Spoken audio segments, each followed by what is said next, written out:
Hi everyone, Lady Scorpion here, and we are back with some more Final Fantasy XIV, aka Final Fantasy Online. And today we are going to talk about some tips and maybe tricks that I wasn't really taught when I started playing Final Fantasy Online, and I wish I was taught it. So just to help you new players out there that are like, oh, I want to pick it up, I want to start the free trial, or I want to get into this MMORPG, here are some tips for you, and let's get straight into it.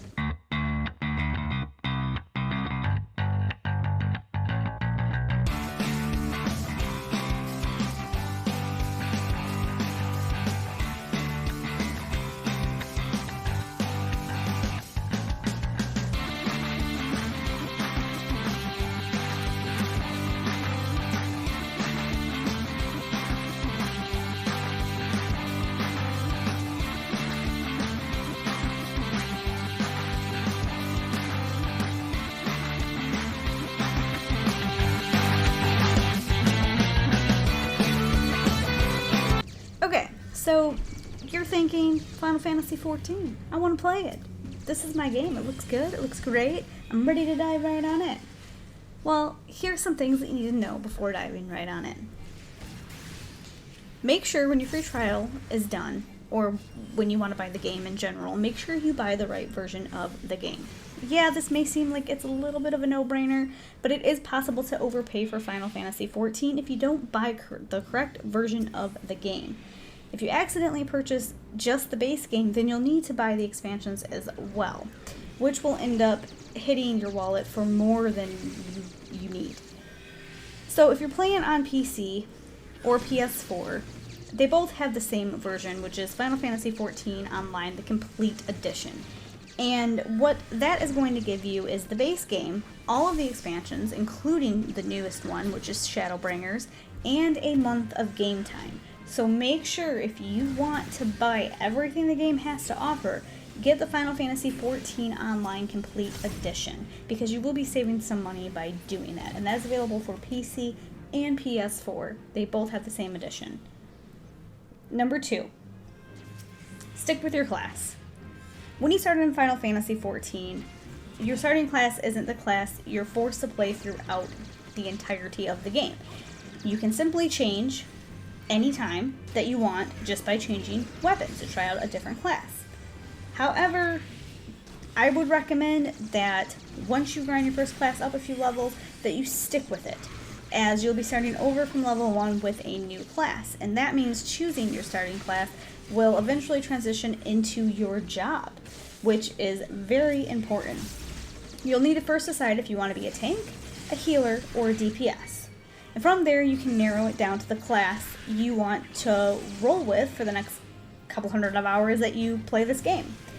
Now, when you start it up in the beginning, your tanks are going to be your Gladiator and your Marauder. Your Gladiator and your Marauder, you will have them until you reach level 30.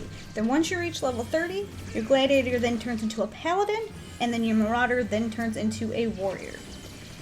So those are your tanks.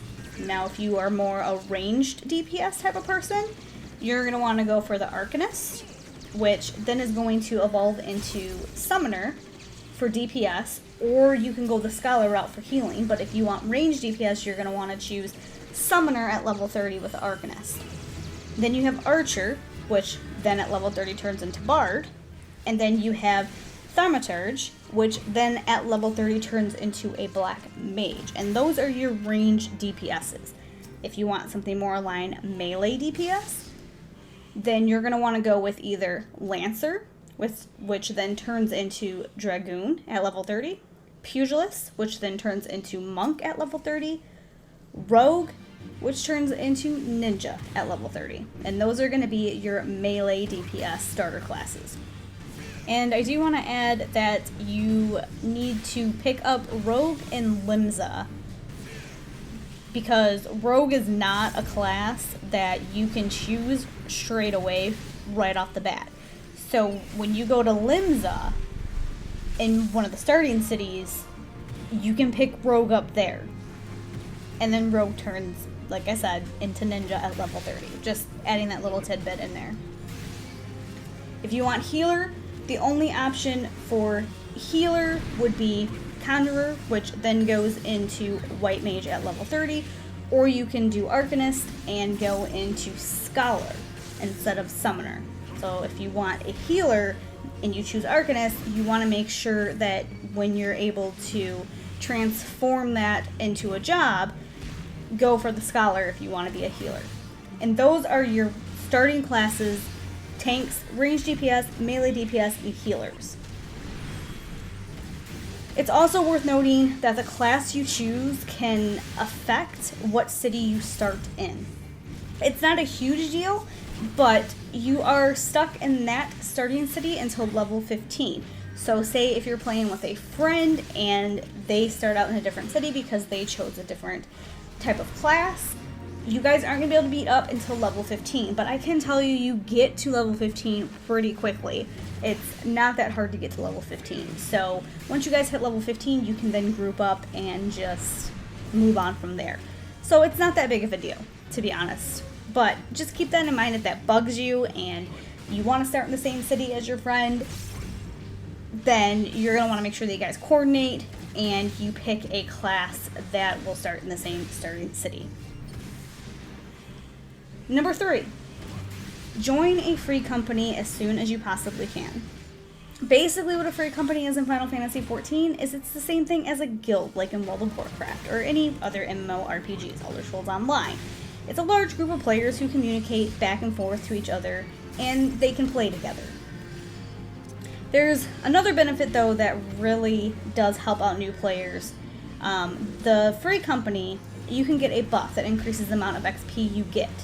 You don't have to do anything other than get into a fun social group, and you'll get that bonus XP. In addition, many other free companies offer free food, which gives you a further 3% boost to your XP gains. If you want to level up your class quickly, joining a free company is something that you're going to want to do, and you're going to want to do as soon as you possibly can. We will make a video and a guide on how to join a free company, what level you can join a free company at, etc. And it'll teach you all the basics. But currently, right now, we don't have that video, but we will make it. Number 4. This is probably one of the most important ones that I can think of off the top of my head. Make sure, if this is your first time, please, please, please make sure that you are playing your main scenario quest. It is so important on your first character that you play through that main scenario quest, the MSQs. And you'll know that it's an MSQ because it'll have like fire around the symbol, and I'll just actually put it up in the video for you guys right here so you can see it and you know what it looks like. That symbol will show you that that is a main scenario quest that you're doing, and it's very important that you do that. I can't stress that enough.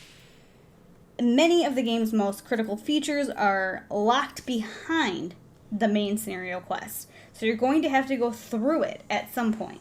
So just make sure you focus on that, do it so you can unlock a lot of things. And it makes sense to play the main, quest line first because it gives you a ton of XP. So playing it when you're already at that level cap will just be a waste. Plus, you'll be missing out on unlocking all kinds of dungeons and other content that'll help you level. You can most certainly veer the main story quest line as you play, but you should use it to maximize your efficiency while playing. I cannot stress it enough. Please do the main story quest line. Number 5. Know which quests are important. There are a few different types of quests, but only certain ones are actually important and you need to do. As mentioned previously, the main story quest line, those are really important. They are required. You need to do them. And like I said, they are marked with a flaming exclamation point, and they're not hard to miss. Other important quests. I'm going to put a icon right here so you guys can see it. They're going to have a blue exclamation point, and these are called unlock quests. They may unlock a new dungeon, a raid, a side event, a new type of quest, or something else. You're going to see these all over the place. They're going to be blue, like I said, and they're going to have an exclamation mark. And do these. You need to do these, because these will unlock things for you and help you progress. So you need to pick them up with the main story quest line. So those in the main story quest line are the most important. Side quests, they don't really have any meaning or nothing like that. You don't have to worry about doing side quests, which is just a typical yellow exclamation mark with nothing else. And you can stay away from those if you want to. If you want to do them, but they're not a necessity. Number 6, prepare for dungeons at later levels. When you come across your first 4-person dungeon in Final Fantasy XIV, you might think that, hey, this is pretty easy. And they are, at the beginning of the game, very easy. More easier than when you get to them at the end of the game. There isn't much in the way of mechanics at the beginning, and you'll mostly just be running through them without much thought process. And you don't really have to worry about ads, you don't have to worry about a lot of things when you do your early on dungeons. They're fairly easy and straightforward. But that does change once you get into around the upper 30s. The dungeons start coming with more advanced mechanics, and it's depending on whether you're a DPS healer or tank, it's gonna vary on how hard it could be and how hard it couldn't be and what your mechanic is. As such, you have 2 options. So let the group know that you're new and see if they'll give you a quick walkthrough on the dungeon and the mechanics.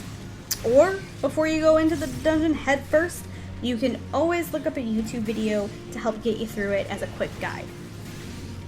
You'll find plenty of YouTube videos that will get you through dungeons and tell you what you should do and what you shouldn't do in the mechanics, so you know what you're going into and you're not just diving in head first and not knowing what's going on. Or, I mean, if you prefer to do it that way, like I said, we learn by trial and error. You can, and you can ask your group mates, hey, is there anything I should know before running this dungeon? This is my first time doing this. What should I stay away from? What should I do? Do I need to hit this? Do I need to hit that? Do I need to control the ads? How does this go? And how does this work with the job that I'm currently playing right now? And then the last and most important thing is have fun.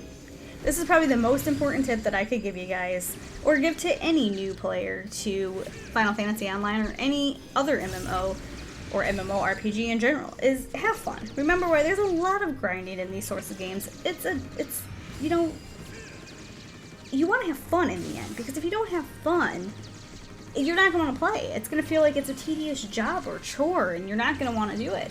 So just make sure you take your time and you enjoy Final Fantasy Online. Take the time to watch the cutscenes and experience the stories, and just take your time getting all the way to level 80. It's a journey itself. It's not a race. And I think if you just take your time, you're gonna see a whole world full of differences. So that is the tips and the tricks I can give you as a new player coming into the Final Fantasy Online world. I hope you have fun. I hope you have a great time. Please don't get stressed out. If you need any help, there's plenty of guides. There's Google, there's YouTube. There's a lot of things that will help you in case if you're stuck or you're confused or you're lost. So thank you guys once again for watching this video. I do greatly appreciate it from the bottom of my heart. If you like the content, as always, please comment, like, and subscribe. I would greatly appreciate it. Thank you very much, and until next time, guys.